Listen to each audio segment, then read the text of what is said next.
Hola a todos, sean todos bienvenidos.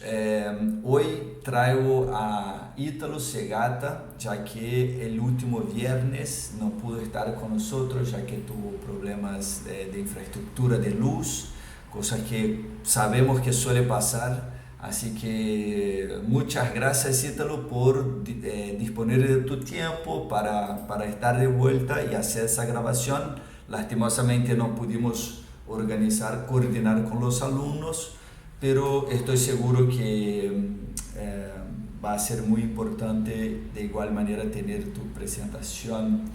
Les presento Ítalo Segata, es ingeniero forestal brasileño, trabaja en Suzano, Brasil, y hoy nos va a presentar un poco de cómo son sus actividades como al manejar SIG y el tema en el sector forestal. Ítalo, muito obrigado, seja bem-vindo, fica tranquilo, pode falar em português porque muitos vão entender, por aí só falar um pouquinho mais devagar. Seja Tá ótimo. bem-vindo, obrigado pela disponibilidade. Beleza, obrigado. Obrigado, pessoal. Boa tarde. Obrigado, Felipe, pelo convite. Quando o Felipe entrou em contato comigo, eu fiquei feliz, porque eu falei: "Pô, eu sou fã dele, cara". A gente não conhecia pessoalmente e acho que também nunca nos falamos, né, Felipe? Mas eu acompanhava o trabalho dele no LinkedIn, nos posts de Facebook da vida e fiquei feliz pelo convite. Aproveito então só para fazer porque é recíproco, o sea, yo también lo tengo a Ítalo como una referencia. Creo que fue en el Facebook. Ítalo siempre estuvo ahí divulgando lo que estaba haciendo y a mí me pareció genial. Sugiero a todos que tengan LinkedIn, Facebook, lo que sea, que busquen a Ítalo porque ahí va a tener mucho de sus análisis y por eso lo mantuve ahí cerca porque es una referencia. Así que É. gracias. As minhas redes sociais ainda estão um pouco, paradas, mas eu prometo, acabando o mestrado, eu prometo que eu volto a compartilhar o conteúdo sobre R e ciência de dados. Mas eu vou colocar aqui o link do meu blog para vocês darem uma olhadinha. Tá bem parado, mas tem algumas coisas lá. Você consegue ver minha apresentação direitinho? Sim, tá tudo certo aqui. Então tá, pessoal, desculpa não falar em espanhol com vocês, eu realmente iria me atrapalhar, vou tentar falar um pouquinho devagar e claro, para vocês poderem me compreender bem. E eu tentei traduzir todo o texto para espanhol para facilitar o entendimento de vocês. Desculpa se tiver alguma coisa errada, mas foi por conta do Google Tradutor, tá. O tema da conversa que eu queria ter com vocês hoje é sobre aplicações de SIG no zoneamento florestal. É um trabalho que eu ajudei a desenvolver na Suzano há alguns anos atrás, e eu acho que tem a ver com o escopo de trabalho que o Felipe tem passado com vocês na disciplina, né. O que a gente vai falar hoje? Eu vou contar um pouquinho sobre mim, um pouquinho sobre o setor florestal brasileiro, que eu acho que para vocês também seja interessante conhecer alguns grandes números, a parte de zoneamento ambiental, a parte mais teórica, e depois as aplicações do setor florestal, que é o que eu tenho aqui da Suzano e de um artigo que a gente está em processo de submissão, que eu tenho para mostrar para vocês. Então, sobre mim, eu sou engenheiro florestal, comecei a programar no R lá desde o começo da graduação, e lá já se vão 11 anos. E quando eu mudei para a carreira de cientista de dados dentro da empresa, para atuar só como cientista de dados, eu comecei a programar no Python também, porque é a linguagem que a gente usa como padrão aqui no núcleo de ciência de dados da empresa. Então estou programando um pouquinho nos 2, estou brigando com Python nos últimos 2 anos também. Eu fiquei 5 anos como pesquisador florestal na Suzano, comecei como estagiário, depois fui efetivado e continuei trabalhando como pesquisador na área de modelagem ecofisiológica, biometria, sensoramento remoto, então tudo que envolvia programação e métodos quantitativos dentro da floresta, eu tentava, mexer um pouquinho. Meteorologia também, então tudo que dava para fazer no R eu tentava me envolver. E há 2 anos atrás eu recebi o convite de mudar para o núcleo de ciência de dados da empresa, para atuar nos projetos que tinha vínculo com a área florestal. não mais como pesquisador, mas como cientista de dados atuando de maneira meio transversal, né. Então a gente tem vários produtos digitais dentro da empresa, hum, voltados para a área florestal, né, e eu tento ajudando no que posso um pouquinho de cada produto. E aqui tem o meu blog para vocês, depois tem algumas coisinhas legais lá sobre floresta também. Falando um pouco da Suzano, a gente tem quase 100 anos de vida, é uma empresa que nasceu no interior de São Paulo, aqui do Brasil. Hoje nós temos 11 fábricas, tem uma parceria com uma empresa europeia, que é a Veracel, que fica na Bahia. Tem uma fábrica em construção no Mato Grosso do Sul, vai ser a maior linha de produção de celulose da América Latina. Vários centros de distribuição no Brasil e no mundo.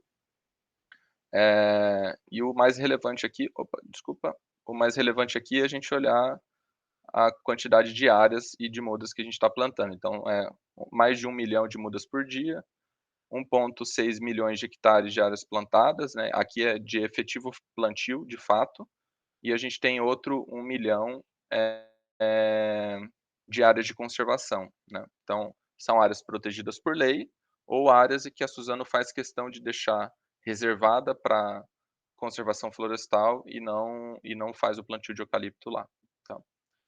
Então a nossa base florestal é toda de eucalipto, eh, e várias espécies de eucalipto que a gente tem plantado, né. Aqui é um pouquinho do mapa onde a gente tem a área e as fábricas, tá.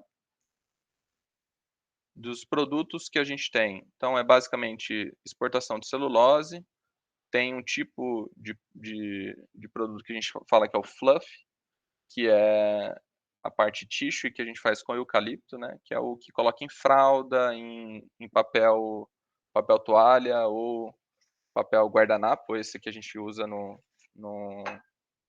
nos restaurantes, né. Então tudo isso são produtos que a gente produz aqui. Ultimamente também tem a parte de microfibrilado, né, celulose microfibrilada para fazer camiseta, por exemplo, né. A lignina também é um outro subproduto que pode fazer coisas muito parecidas com plástico, mas que e aí vem de fonte renovável. Então tem bastante produto em que a Suzano, desenvolve e entrega para a sociedade, né, tudo a partir do eucalipto. Então grandes números são, quase 11 milhões de toneladas de celulose por ano, 1,4 milhões de papel e embalagem, de bens de consumo que entra papel higiênico, papel toalha e toda a parte que é descartável ali que a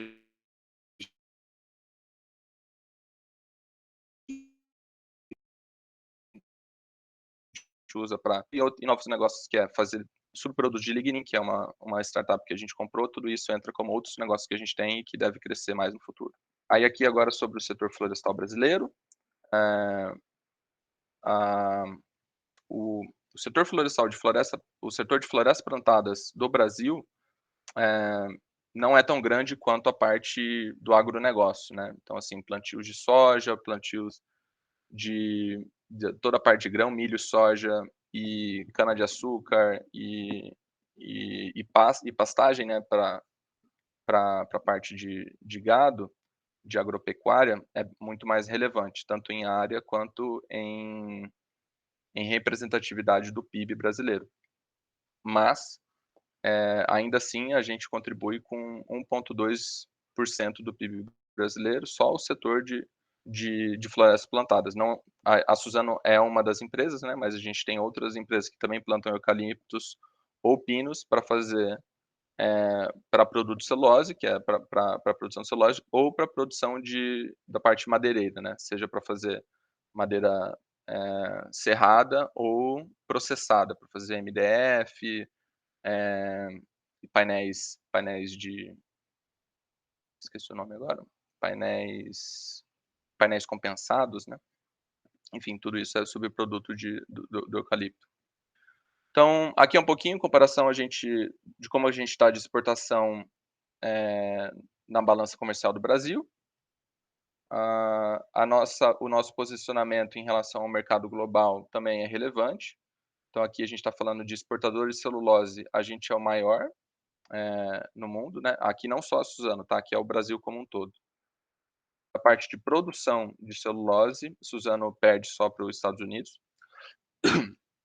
Então uma parte da celulose que a gente faz aqui vai para os Estados Unidos, porque é um mercado grande, então mas eles produzem em si, eles têm uma base florestal grande também lá.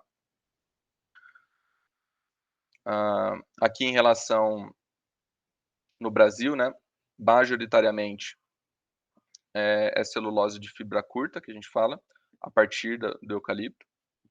A celulose de fibra longa, que é esse azul aqui de 2,5 em 2021, é a que vem do Pinos. Normalmente são as empresas que estão mais no sul do Brasil. E aí tem ou opera com pinos e eucaliptos, ou opera só com pinos para fazer celulose. E pasto de alto rendimento é pouco expressivo, mas é também a base florestal de eucaliptos, tá. A parte de área de conservação também, que eu achei importante colocar para vocês, são os últimos 3 anos. Reserva legal, eh eh, são áreas protegidas por lei, né, e a gente é obrigado a manter ela separada e não fazer plantios comerciais. Então no Brasil é bem relevante isso, aqui como um todo, e esses valores são só das empresas que trabalham nessa base de florestas plantadas, né, então é basicamente todo mundo que planta alguma espécie para fins industriais. E área de preservação permanente é beira de rio, regiões onde tem uma nascente, também são áreas de proteção legal em que a gente é obrigado a manter reservado e não ter uma área comercial operando, né. Então é um setor que comparado aqui no Brasil, comparado com outras indústrias ou outras, eh, outra área agrícola, né, se a gente for pensar toda a parte de soja, milho, eh, cana-de-açúcar e agropecuária, tem um apelo muito mais forte, tanto de controle quanto de investimento para a preservação ambiental. E isso é nítido de forma muito clara. Fazendas que são da parte do agronegócio, que não envolve florestas plantadas, normalmente tem um problema sério, né, com a regularização de áreas de conservação. Seja por, ineficiência do poder público de consultar e de monitorar e de punir, seja por, eh, pouco caso, né, eh, do próprio setor não ter a vontade de manter isso regular, ou por não ter o mercado não ter mecanismo de poder controlar isso. Então, por exemplo, aqui no Brasil, a gente tem algumas certificadoras que fazem auditoria nas empresas florestais para que tudo que a gente tenha de base florestal esteja dentro da lei, por exemplo, considerando essas áreas de preservação permanente e de reserva legal, né. E quando a gente olha para as outras indústrias de grãos, de milho, soja, cana-de-açúcar e agropecuária, o controle não é tão incisivo assim, não é tão próximo assim, tá. Eh, Aqui a comparação de pinos e eucaliptos, a produtividade, né, então a gente já está há algum tempo numa produtividade beirando aqui os 38 metros cúbicos por hectare por ano. Basicamente é um patamar que na média do Brasil é difícil de superar, mas quando a gente vai para algumas regiões do Brasil em que tem um clima e um solo e uma tecnologia boa, a gente tranquilamente pode chegar aos 70 cúbicos, por hectare por ano, tá. Aí o ciclo vai até mais ou menos 6 anos, ciclo ótimo ali volumétrico, né. Então, algumas regiões do sul da Bahia, a gente tem aqui na empresa essas produtividades, no sul de São Paulo também a gente encontra essas produtividades. Não é uma média, né, a gente conseguir 70 cúbico hectareano não é uma média, mas em algumas regiões a gente tem esse potencial de produtividade. mas, a Suzano está acima da média do Brasil, de maneira geral nos nossos plantios, né. Eh, Bom, por uma série de razões, a gente tem plantios em áreas que não são teoricamente recomendadas ou aptas para o desenvolvimento do eucalipto, mas ainda tem o plantio, porque a terra é muito barata, então qualquer coisa ali que colocar, em que gerar madeira já provavelmente vai dar lucro, mas isso contribui para, diminuir a média, né. Mas no geral a média da Suzano é maior do que a média do Brasil. E aí agora falar com vocês do que eu queria falar mesmo, né, que é a parte de zoneamento ambiental. O que que é o zoneamento ambiental? Primeira coisa que eu fui fazer foi pesquisar no Google. Não, não foi. Foi colocar no ChatGPT para ter uma definição. Acho que a gente deve ser comum fazer isso a partir de agora, né. Então se vocês não estão usando o ChatGPT, por favor, tentem pelo menos para ver como funciona, mas não é para usar para fazer o trabalho da escola, porque isso não vai ajudar vocês em muita coisa no futuro. Mas uma primeira saída, e eu editei a resposta, essa não é a resposta direta, porque tinha alguns errinhos de de conceito, mas, o zoneamento ambiental é uma análise que a gente faz com o objetivo de entender, delimitar e caracterizar informações ambientais para ficar mais fácil o manejo. É basicamente para facilitar a nossa vida na interpretação de como que o ambiente está e como que a gente vai lidar com ele, vai trabalhar para entender e utilizar ele a nosso favor, né. Seja para plantar eucalipto, seja para plantar pinos, para fazer uma pastagem para gado, para plantar soja, o que for. O zoneamento, ambiental tem esse viés de entender desculpa, entender o ambiente, e a gente utilizar ele a nosso favor, né.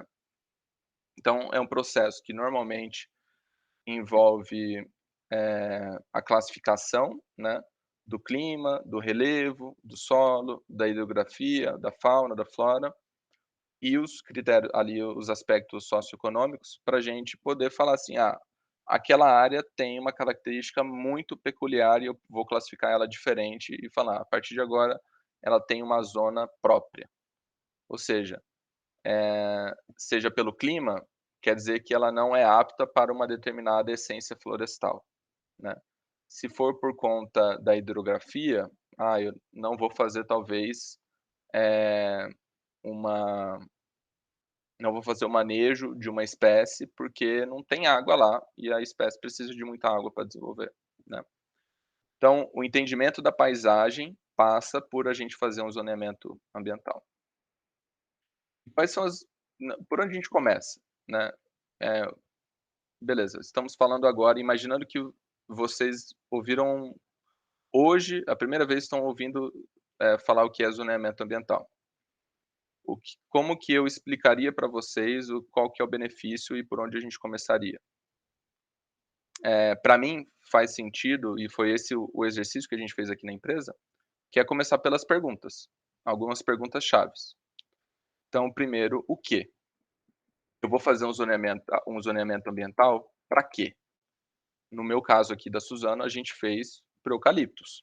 Então eu tenho que ter isso em mente, porque isso vai direcionar totalmente para o que eu vou olhar da agora para frente, né. E o eucaliptus, ele é nativo de onde? Da Austrália. É uma espécie natural da Austrália, se desenvolveu durante milhares de anos e ocorre naturalmente lá na Austrália. Desculpa, pessoal. Então, agora eu já estou começando a entender melhor. Eu tenho um foco e eu sei aonde que eu tenho que olhar para começar a entender ele.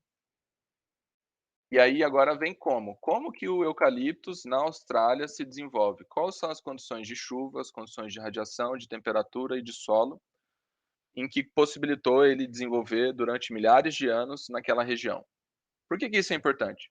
Porque se o eucaliptus se desenvolveu durante milhares de anos na Austrália, que é uma região ali ou tropical ou temperada, mais próximo de tropical, não faz sentido eu levar ele para uma latitude lá em cima, na onde próximo do Canadá, onde neva boa parte do ano. É uma condição climática, de radiação, de temperatura, completamente diferente da que ele foi sendo, talvez selecionado, né, pela seleção natural, sendo desenvolvido pela seleção natural durante muitos anos.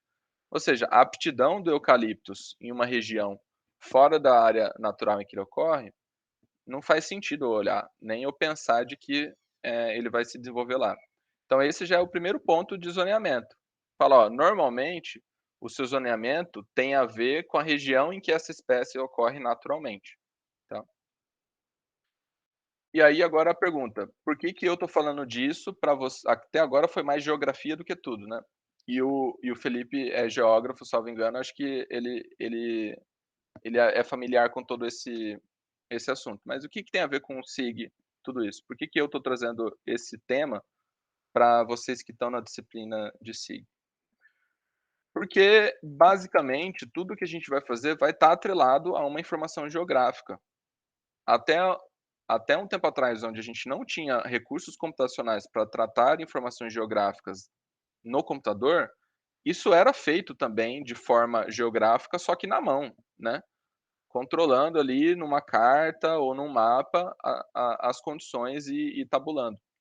Então, toda a parte de zoneamento, ela sempre existiu atrelado ou sustentado por informações espaciais, né, geoespaciais. Então aqui esse é a primeira informação. Se eu falei que eu quero eucaliptos e eu sei que ele está na Austrália, e eu quero fazer o zoneamento disso, a primeira coisa que eu tenho que fazer é, me mostra locais de ocorrências do eucaliptos na região natural dele.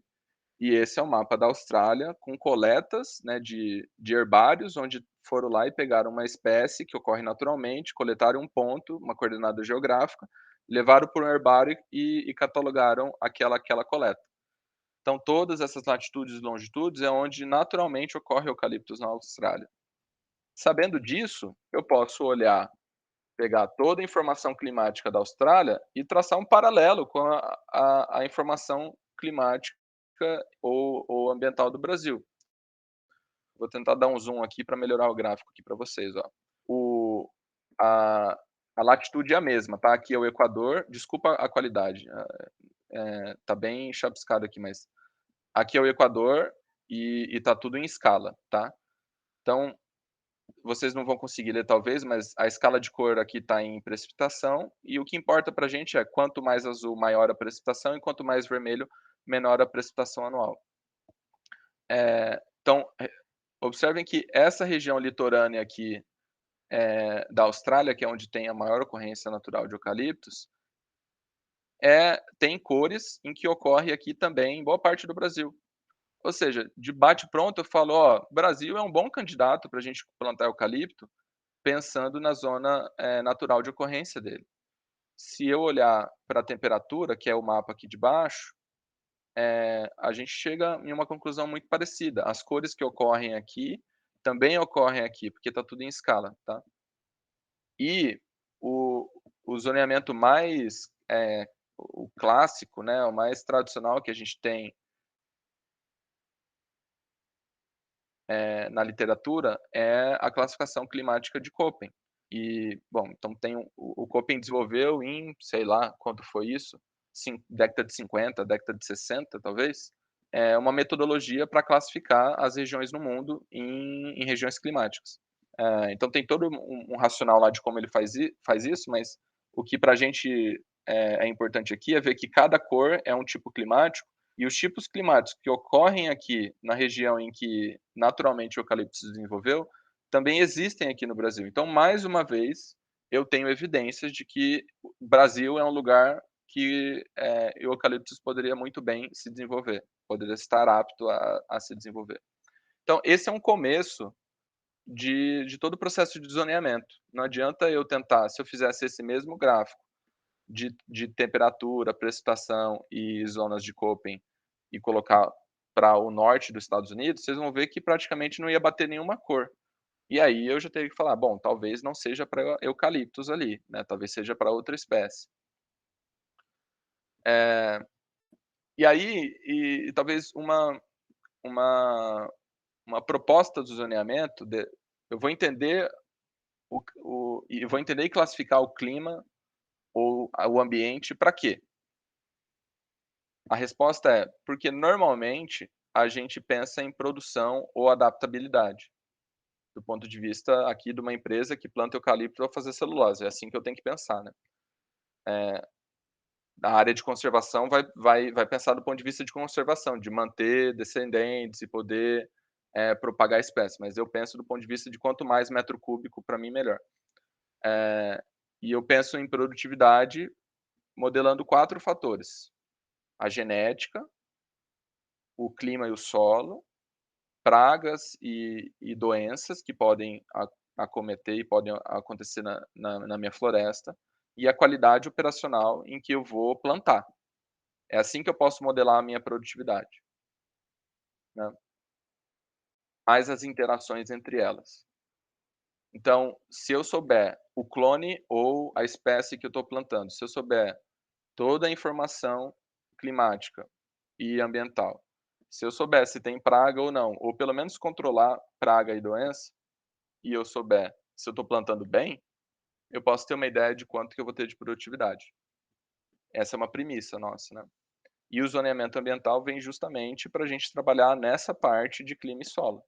Preciso conhecer isso para saber se eu planto ou não numa região, ou melhor, qual clone eu vou plantar numa região, qual espécie eu planto lá, né. Porque, no final a gente quer maximizar a produtividade, né. E foi isso que a Suzano fez, nos últimos anos. A gente classificou as nossas flo a os nosso a nossa região de plantio, né, olhando todo o clima histórico em zonas climáticas. Aqui eu tirei as legendas por ser uma informação interna, né, da empresa, que não faz sentido eu divulgar, e até porque esse zoneamento é o antigo, a gente já atualizou ele, então, ele já está teoricamente desatualizado, mas o racional é o mesmo, né. Então eu tenho uma zona climática, eu tenho toda a classificação de ordens de solo, eu tenho toda a classificação de textura de solo, a altitude do terreno e a declividade do terreno. Combinando todas essas informações, eu posso chegar em alguns grupos, mais simplificados, né, de unidades de manejo, são esses 896 tipos aqui. Então cada um desses tipos é a combinação de um fator de cada um desses 5 aqui da esquerda. E se eu fizer um exercício um pouquinho mais forte para tentar agrupar esses 866, eu posso pensar em pelo menos 13 ambientes, de pro de zonas de ambientais, né, 13 ambientes, de produção aqui na Bahia, por exemplo, que é um estado, uma região do Brasil.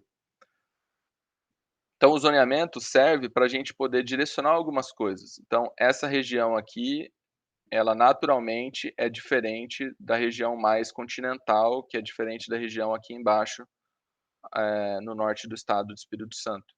Sabendo disso, o manejo que eu vou fazer aqui no norte da Bahia é diferente. Eu vou plantar mais árvores por hectare, eu posso fazer um preparo de solo mais raso e eu vou colocar os clones mais produtivos, que também são os clones mais arriscados, mais suscetíveis à praga.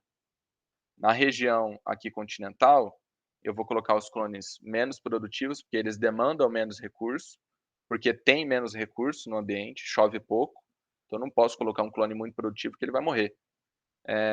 Normalmente é uma região que tem praga, então eu tenho que colocar clones mais resilientes e tenho que colocar menos árvores por hectare, porque, eu não tenho recurso suficiente para muita gente. Então, entender o ambiente faz a gente tomar decisões estratégicas, na parte de manejo suinocultural. E aí aqui o salto que eu queria dar para vocês é de entendendo esse zoneamento ambiental para o zoneamento de produtividade, que talvez seja o caminho mais natural para uma empresa de base florestal, que é o meu caso, não adianta muito eu falar assim: "Ah, beleza, separei em 5 ambientes aqui". Tá bom, mas e aí? Como que eu utilizo isso na prática? Aí eu vou dar um exemplo aqui de como que a gente fez, né. Então o primeiro passo, a gente fez uma classificação climática. Aí, aqui é um mapa de estações meteorológicas que a gente tem no Brasil, algumas a Suzano tem uma base bem grande. Com base nisso, a gente, por geoestatística, espacializou tudo e fez o mapa para o Brasil todo lá, já logo, né. Mas a ideia é que a gente não focou no Brasil todo, e sim só em regiões onde a gente atua. Mas esse é um caminho. A primeira coisa que a gente tem que fazer é espacializar informações climáticas, né. E já tem alguns papers que faz isso para o mundo todo, né. Talvez uma resolução não é tão boa, mas já tem para o mundo todo. Segundo passo é a parte de classificação do solo e de topografia, né, de, altitude e declividade. Também já tem bastante fonte pública disso, a CRTM, a gente pode pegar como uma base de altitude, padrão, né, para o mundo todo, e classificação pedológica aí depende muito mais de como que o estado, o município ou o país, tem disponível isso. No caso do Brasil, a gente tem alguns institutos que fizeram isso e disponibilizou gratuitamente para todo mundo. Resolução também não é lá aquelas coisas, mas já é uma orientação e a gente poderia fazer, já dá para fazer alguns estudos. Depois eu tenho que entender a produtividade, eu tenho que ter dados de produtividade em campo. E aí, no caso, a Suzano também tem uma base grande de parcelas em que a gente mede, né, para acompanhar a produtividade. Eh, e aí a gente vai relacionando, né, o local em que essa parcela foi medida, a produtividade dela e todas as informações ambientais daquele local, daquele ponto. Então tudo isso, eh desculpa, aí tem mais um pontinho aqui, que é o pulo do gato, que é o que a gente está colocando num artigo que tá em revisão na revista Forests, né. A gente correlacionou essa produtividade das parcelas permanentes, né, de medição, com todas as informações ambientais que eu tinha, e aí a gente rodou um modelo de árvore de decisão para poder classificar ele no método de como para tentar fazer uma regressão, né, para tentar fazer uma predição da produtividade a partir de informações ambientais. Mas no final a gente utilizou essa predição aqui embaixo, que é o predict do modelo, né, a gente utilizou ele como regra para classificar os ambientes. Então, cada uma dessas decisões aqui são decisões, são decisões de uma variável ambiental. Então aqui, zona é a zona climática, ordem é a ordem do solo, textura é a textura do solo, altitude é a altitude da onde a parcela está, e acho que não tem mais nenhuma outra informação ambiental, não. Então, com essas 4 informações, eu acho que tem aqui, eu consigo separar ela em algumas classes, né. E essas classes eu estou assumindo que elas são minhas classes de produtividade. Quanto mais vermelho, menor a produtividade dela, quanto mais azul, maior a produtividade dela. E agora eu tenho um zoneamento de produtividade, ou seja, eu tenho informações, se eu só tiver informações ambientais, dentro desse modelo treinado com as minhas informações, eu posso ir na fazenda do vizinho, perguntar as informações ambientais da fazenda dele, passar nessa árvore de decisão aqui e ter uma estimativa de qual seria a produtividade dessa área, né. Agora eu tenho então, assim, agora eu posso rodar isso, imagina eu rodar isso para o Brasil inteiro, né. E aí dessa forma a gente parte do zoneamento ambiental para o zoneamento de produtividade, tá. E basicamente esse é o produto aqui, né, então esse daqui é o zoneamento de produtividade da Suzano, quanto mais verde, mais produtivo, quanto mais vermelho e marronzinho aqui, menos produtivo, né. E aí o último exemplo que eu queria dar aqui para vocês é o artigo que está em vias de publicar. A gente basicamente pegou os dados da Suzano para uma região do estado de São Paulo aqui, ó, o mapa do Brasil, e essa região aqui que está em vermelho. Pegamos parcelas permanentes de inventário lá, correlacionamos, puxamos dados de altitude, né, tá aqui esse mapa de elevação aqui, algumas estações públicas e da Suzano, para correlacionar com a parte climática, né. A partir dessas estações, a gente criou um índice de aridez para representar toda a informação ambiental em um índice só, que é esse índice de aridez anualizado aqui, eh, e com a informação de solo, né, de carta de classificação de solo do estado de São Paulo, que o estado de São Paulo especificamente tem um mapeamento de solo muito bom, gratuito, né, então a gente considerou ele como fonte do estudo, e misturando tudo isso, jogando naquele modelo de árvore de decisão, a gente chegou no zoneamento de produtividade para o estado de São Paulo. Então, esse eu estou colocando os valores aqui, porque a gente vai publicar em breve. Por favor, não copiem meus dados, porque eu ainda não publiquei, deve sair esse ano ainda. Assim que sair, eu mando para o Felipe e ele comunica para vocês. Mas a ideia é essa, a gente fez 35 regiões de produtividade para uma parte do estado de São Paulo, tudo baseado em informações ambientais, treinadas com informações da Suzano de produtividade, né. E aí agora eu consigo pensar: "Bom, isso é para um clone só? É para uma época de plantio só? É para uma idade só? Não, isso é para tudo, porque eu usei tudo, né, pra treinar. Então, isso é para um direcionamento de regiões aptas e não aptas do estado de São Paulo. Não quer dizer que se eu vim aqui plantar nessa região, eu vou ter exatamente a produtividade que ele está falando que eu vou ter. Não, quer dizer que na média é isso que acontece, quando a gente usa dados 20 anos de dados de produtividade de uma empresa, né, para treinar o modelo. Eh, Bom, era isso que eu tinha para falar aqui para vocês. Eu posso mandar por e-mail para o Felipe os contatos de LinkedIn e de Twitter, essas coisas para a gente manter contato. Eu fico à disposição, se vocês quiserem me mandar um e-mail e a gente trocar ideia, vai ser um prazer. Eh, Perfeito. Ítalo, Bom, obrigado. E o interessante é, a los que nos assistem, me olvidé de decir que esa presentación estamos haciendo en el ámbito de la maestría en ciencias forestales, en la cual yo brindé una asignatura de introducción al uso de SIG e teledetecção. Ítalo, eu comecei a aula falando todos esses conceitos da que zonificação, legal. que a ideia de, a partir de um parâmetro, você definir áreas homogêneas. E, e também,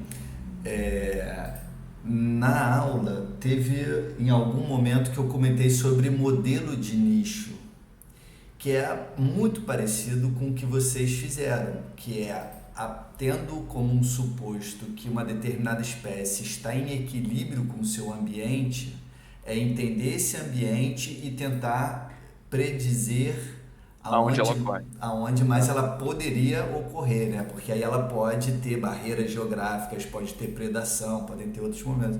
Mas achei muito interessante porque, de certa forma, eu acho que vocês caminharam aí num modelo de nicho e bem interessante porque vocês agregaram muito mais informação. Bom também ver como é importante esses dados de parcela permanente. Todos esses dados são da Suzano, né? A gente fez questão de só pegar dado da Suzano, porque eram dados que eu poderia, validar a qualidade. Perfeito. Mas assim, de certa forma, poderia ter feito em parceria com outras empresas também, mas não foi o caso, né, a gente quis fazer mais interno aqui. Legal. E quantos anos Você comentou, a Suzano já está em quase 100 anos, né? Quantos anos de inventário vocês têm? Porque eu imagino que você tenha tido que fazer um corte, porque algumas devem ter, sei lá, quase 100 anos e outras que são mais recentes e as técnicas de medição são diferentes, então você deve ter tido que estabelecer uma data de padronização para dizer, bom, desde, não sei, como é que foi isso? O corte foi acho que para o artigo também foi 10 anos. Por que que a gente decidiu disso? Assim, a gente tem no banco de dados muita coisa para trás, né. desde a década de 90 a gente já tinha digitalizado isso, então eu tenho coordenada geográfica das parcelas desde 90, né. Mas por conta dessa mudança de locais de plantio e da técnica também, a produtividade mudou muito de 1990 para cá. Então, a gente achou prudente considerar os últimos anos só, mesmo com jogando fora dado, para ele representar a o estado de produtividade que a gente tem hoje, né. Porque há 20 anos atrás a gente ainda errava muito em áreas que não precisava errar, que a gente não erra hoje, por exemplo. Tanto na parte de técnica, de preparar o solo melhor, quanto na parte de escolher o clone certo. Então, esse entendimento do ambiente e entendimento da adaptação dos clones melhorou muito nos últimos 10 anos. E aí foi disso que a gente decidiu fazer esse corte, tá.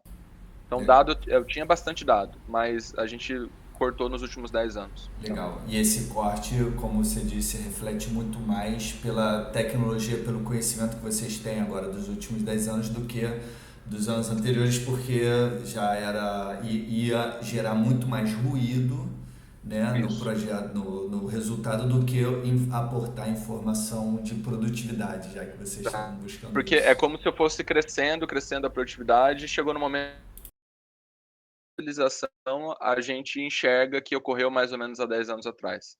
Então foi a análise foi essa, né. Durante um tempo a empresa pediu para que a gente aumentasse o tempo, mas a gente foi lá e defendeu de que seria 10 anos mesmo e boa. Legal, bacana. E aí tem isso, né? Essa forças, né? Não aumenta, não diminui, e aí Pega mais cientificamente, dados. exato. É uma Por quê? discussão. Por que disso? Porque tinham áreas que a gente desmobilizou e não planta mais nos últimos 10 anos. E aí, teoricamente, a gente jogou ela fora do modelo. Então, ela tá tirando da média, porque, assim, e se eu quiser voltar para lá? Aí eu não vou ter esses dados na base de treino e eu não vou conseguir predizer. Mas aí a gente ponderou, falou assim: "É melhor você pecar para quando for usar, do que errar para todo mundo, já de primeira", sabe. E para tentar, assim, para vocês terem uma ideia de uma utilização que é estratégico para a empresa.